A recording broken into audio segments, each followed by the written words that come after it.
রাজধানীর উত্তরার milestone school and কলেজে বাংলাদেশ বিমান বাহিনীর F-7 BGI যুদ্ধ বিমান ভয়াবহ দুর্ঘটনায় যেন দেশের আকাশ প্রতিরক্ষা দুর্বলতার চিত্রটাকে আবার নতুন করে সামনে নিয়ে এসেছে।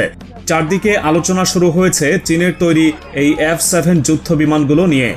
সাধারণ মানুষ থেকে শুরু করে প্রতিরক্ষা বিষয়ে আগ্রহী মানুষের মনে একটাই প্রশ্ন ঘুরপাক খাচ্ছে, কেন এই যুগে এসেও পুরনো অকেজো জীবন ঝুঁকির এসব যুদ্ধ বিমান আকাশে উঠছে?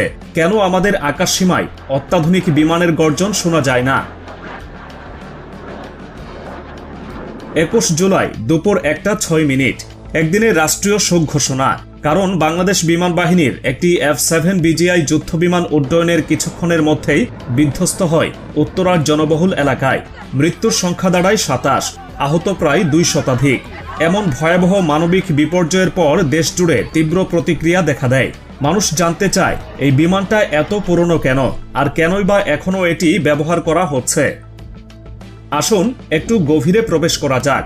যে F-7 বিমানটি বিধ্বস্ত হয়েছে সেটি কিন্তু কোনো নতুন মডেল নয়। চীন এই মডেলের বিমান সর্বশেষ উৎপাদন করেছিল 2013 সালে। এরপর বাংলাদেশ বিমান বাহিনী এই সংস্করণের মোট 36টি বিমান সংগ্রহ করে।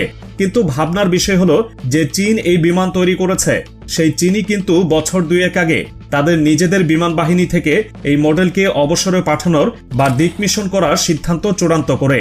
এমনকি মিশর, আলবেনিয়ার মতো দেশগুলোও বহু আগেই এই মডেলের ব্যবহার পুরোপুরি বন্ধ করে দিয়েছে। কিন্তু বাংলাদেশের আকাশে এই মৃত্যুর ফাঁদগুলো এখনো উড়ে। এখানে আরো অবাক করা তথ্য হলো, বিভিন্ন আন্তর্জাতিক সংবাদ মাধ্যমের সূত্র বলছে চীন 2017 সাল থেকেই বাংলাদেশকে বেশ কয়েকবার আনুষ্ঠানিকভাবে তাদের J-10 যুদ্ধ বিমানের সর্বাধুনিক সংস্করণটি কেনার প্রস্তাব দিয়েছিল। প্রস্তাবটি ছিল বাংলাদেশের পুরনো F-7 বিমানগুলোর প্রতিস্থাপন হিসেবে এই নতুন বিমানগুলো দেয়া হবে। কিন্তু আশ্চর্যজনকভাবে তৎকালীন শেখ হাসিনা সরকারের পক্ষ থেকে এই বিষয়ে কোনো ধরনের ইতিবাচক সাড়া মেলেনি, কোনো উদ্যোগই নেওয়া হয়নি। পুরনো বিমান নিয়ে দুর্ঘটনা কিন্তু এটাই প্রথম নয়। এর আগেও বাংলাদেশে থাকা চাইনিজ F-7 মডেলের ট্রেনিং বিমান নিয়ে একাধিক দুর্ঘটনার রেকর্ড রয়েছে। আর যে দেশগুলো এই বিমান ব্যবহার করছে তাদের প্রায় প্রত্যেকেরই দুর্ঘটনার অভিজ্ঞতা কম বেশি রয়েছে। খোদ চীনেই একটি F-7 বিমান বিল্ডিংয়ে ধাক্কা খেয়ে একজন নিহত হওয়ার ঘটনার পরই তারা এই বিমানগুলোকে বাদ দেওয়ার পথে হেঁটেছিল। এখন অনেকেই মনে প্রশ্ন আনতে পারেন, তাহলে বাংলাদেশ কেন এই বিমান কিনেছিল? এর পেছনের মূল কারণ ছিল কম বাজেটের মধ্যে তুলনামূলক উন্নত সুবিধা পাওয়ার একটি চেষ্টা। কিন্তু বাস্তবতা হলো বাংলাদেশকে এই মডেলের বিমানগুলো হস্তান্তর করার পর চীনার এই মডেলটি উৎপাদনই করেনি। পিপলস লিবারেশন আর্মি এয়ারফোর্সের নিজস্ব প্রয়োজন মেটানোর জন্য ডিজাইন করা এই F-7 বিমানগুলো যে কোনো আবহাওয়ায় উড্ডয়নে সক্ষম হলেও এর সীমাবদ্ধতা অনেক। বিশেষ করে এর সীমিত রেঞ্জ বা পাল্লার কারণে এটি শুধুমাত্র পয়েন্ট ডিফেন্স অর্থাৎ একটি নির্দিষ্ট ও সীমিত এলাকার রক্ষার কাজেই বেশি কার্যকর। তবে পরিস্থিতি এখন বদলেছে। ক্ষমতার পালা বদলের পর অন্তর্বর্তীকালীন সরকারের পক্ষ থেকে দেশের প্রতিরক্ষা ব্যবস্থাকে ঢেলে সাজানোর একটি জোরালো আগ্রহ লক্ষ্য করা যাচ্ছে। চলতি বছরের জানুয়ারিতেই বাংলাদেশের একটি উচ্চ পর্যায়ের প্রতিনিধি দল পাকিস্তান সফর করে। সেখানে তারা দেশটির বিমান বাহিনীর প্রধানের সাথে এক গুরুত্বপূর্ণ বৈঠকে বসেন। পাকিস্তানের বিখ্যাত সংবাদ মাধ্যম এক্সপ্রেস ট্রিবিউনের একটি প্রতিবেদন অনুযায়ী ওই বৈঠকেই বাংলাদেশ প্রতিনিধি দল পাকিস্তান ও চীনের যৌথ প্রযুক্তিতে তৈরি বিশ্বের অন্যতম সেরা চতুর্থ প্রজন্মের যুদ্ধ বিমান JF-70 থান্ডার কেনার প্রতি গভীর আগ্রহ প্রকাশ করে। বাংলাদেশের এই আগ্রহকে একটি যুগান্তকারী পদক্ষেপ হিসেবেই দেখা হচ্ছিল। কিন্তু এই উন্নয়নকে পছন্দ করেনি আমাদের প্রতিবেশী দেশ ভারত। তারা এই ক্রয় প্রক্রিয়াকে একটি সামরিক লেনদেন হিসেবে দেখে না, এটিকে দক্ষিণ এশিয়ার নিরাপত্তা কাঠামোর জন্য একটি বিপজ্জনক মোড় মনে করে। ভারতের শীর্ষ পর্যায়ের গোয়েন্দা ও কূটনৈতিক মহল একাধিক সূত্রে বাংলাদেশের উপরে চাপ প্রয়োগের চেষ্টাও শুরু করেছে।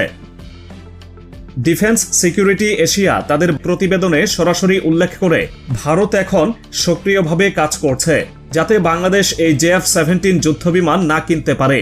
আর এই প্রতিবেদনটি স্পষ্টভাবে প্রমাণ করে যে বাংলাদেশ যতবারই সামরিক সক্ষমতা বাড়াতে চায় ততবারই ভারত নিজেদের কর্তৃত্ববাদের লাঠি তুলে ধরে। তবে এটা প্রথমবার নয়। ভারতের ইতিহাস বলে বাংলাদেশ যখনই নতুন কোনো সামরিক প্রযুক্তি আনতে চেয়েছে তখনই ভারত নানা অজুহাতে প্রতিবন্ধকতা তৈরি করেছে।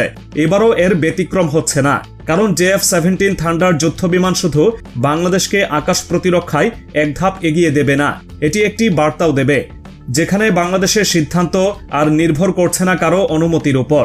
কিন্তু কেন একটি যুদ্ধবিমান কেনাকে কেন্দ্র করে এত তোলপাড়? JF-17 থান্ডার কি শুধু একটি সাধারণ যুদ্ধবিমান, নাকি এর পেছনে লুকিয়ে আছে আরও বড় কোনো সমীকরণ? চলুন এই বিমানটির ক্ষমতা সম্পর্কে একটু ধারণা নেওয়া যাক, তাহলেই পুরো চিত্রটি আরও ভালোভাবে পরিষ্কার হয়ে যাবে।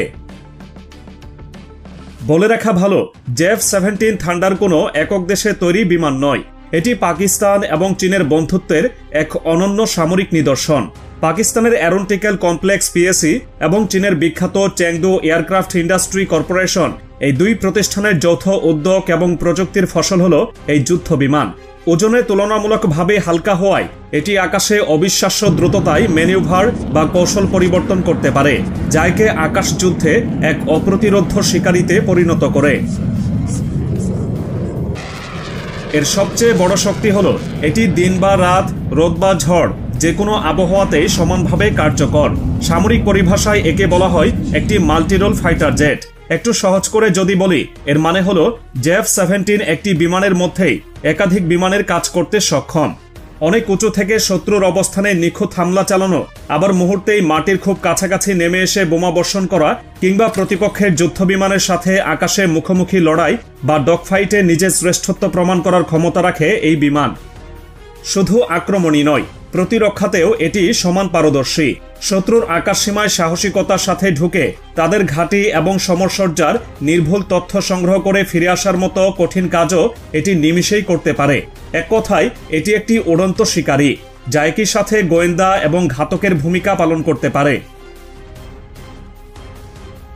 এখন নিশ্চয়ই বুঝতে পারছেন কেন বাংলাদেশের হাতে এমন একটি অত্যাধুনিক বিমান আসাটা প্রতিবেশী দেশের জন্য উদ্বেগের কারণ হয়ে দাঁড়িয়েছে। পুরনো F-7 বিমানের জায়গায় যদি বাংলাদেশের বিমান বহরে JF-17 থান্ডারের মতো মাল্টিরোলথ যুদ্ধবিমান যুক্ত হয়, তবে তা নিঃসন্দেহে এই অঞ্চলের সামরিক শক্তির ভারসাম্যে একটি বড় পরিবর্তন আনবে। বাংলাদেশের আকাশ প্রতিরক্ষা ব্যবস্থা শক্তিশালী হোক, দেশের সার্বভৌমত্ব অটুট থাকুক, এটা প্রত্যেকটি দেশপ্রেমিক নাগরিকের কাম্য। কিন্তু সেই পথে হাঁটতে গিয়ে বাংলাদেশকে যে এক জটিল ভূরাজনৈতিক খেলার মুখোমুখি হতে হচ্ছে তা স্পষ্ট। একদিকে দেশের প্রতিরক্ষা ব্যবস্থাকে আধুনিক করার অপরিহার্য তাগিদ, আর অন্যদিকে প্রতিবেশী দেশের কৌশলগত উদ্বেগ। এই দুইয়ের মধ্যে ভারসাম্য রেখে বাংলাদেশ শেষ পর্যন্ত কোন পথে হাঁটবে?